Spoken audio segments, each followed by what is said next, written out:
పరమశివుడు హనుమంతునిగా అవతరించినటువంటి కథ గురించి మనం కొంచెం వివరంగా తెలుసుకోవడానికి ప్రయత్నం చేద్దాం. శివపరమాత్మకు ఎప్పటి నుండో శ్రీహరి పాదసేవ చేయాలని కోరిక. కానీ హరి ఒప్పుకోడు. అందుకని గొప్ప ఉపాయం పన్నాడు శివుడు. ఒక రాక్షసుడిని పుట్టించాడు. వాడు అచ్చు గాడిదలా అరుస్తాడు కనుక గార్ధబ నిస్వనుడని పేరు. వాడు శివుని కోసం తపన చేశాడు. స్వామి వరం కోరుకో అన్నాడు. వాడు నేను అరిస్తే ఎవరి చెవిలో పడి వింటారో వారు వెంటనే చనిపోవాలి అని కోరాడు. అంత తపస్సు చేసి వాడు సంపాదించిన వరం అది. శివుడు చిరునవ్వుతో అలాగే అన్నాడు. ఆ వరంతో వాడు 10 మంది కలిసిన చోటికి వెళ్ళి అరవటం మొదలుపెట్టాడు. అలా జనాలను వాడు ఖాళీ చేసేస్తున్నాడు. అందరూ బ్రహ్మతో కలిసి హరివద్దకు వెళ్ళి మొరపెట్టుకున్నారు. అతడు మనం ఏమి చేయకూడదు, వాడు శివభక్తుడు కదా, శివుడే పరిష్కరించాలి అని చెప్పాడు. అప్పుడు అందరూ కలిసి శివుని వద్దకు వెళ్ళారు. శివుడు చిరునవ్వుతో ఎదురు వెళ్ళి హరిని ఆలింగనం చేసుకున్నాడు. అప్పుడు హరి అన్నాడు, మిత్రమా, నీ భక్తుడు గార్ధబనిస్తునుడు అందరినీ చంపేస్తున్నాడు.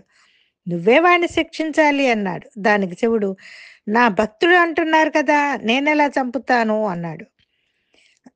ఎంతగా ఎందరు చెప్పినా శివుడు వినలేదు. దానితో హరి కోపించి, అలాగైతే నేనే చంపవలసి వస్తుంది అన్నాడు.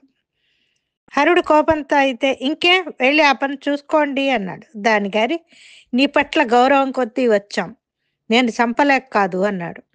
దానికి హరుడు మరింత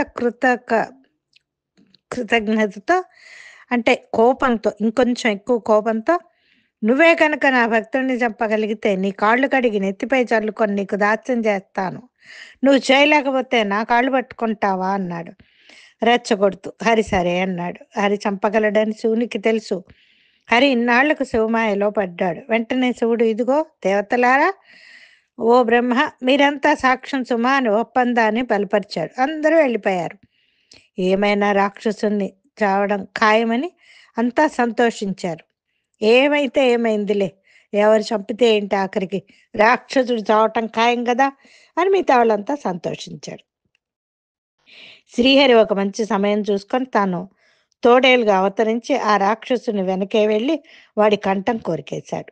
ఎప్పుడైతే స్వరపేటిక పోయిందో వాడు అరవలేక చనిపోయాడు. మరుక్షణం శివుడు కమండలుతో సంతోషంగా హరిని చేరాడు.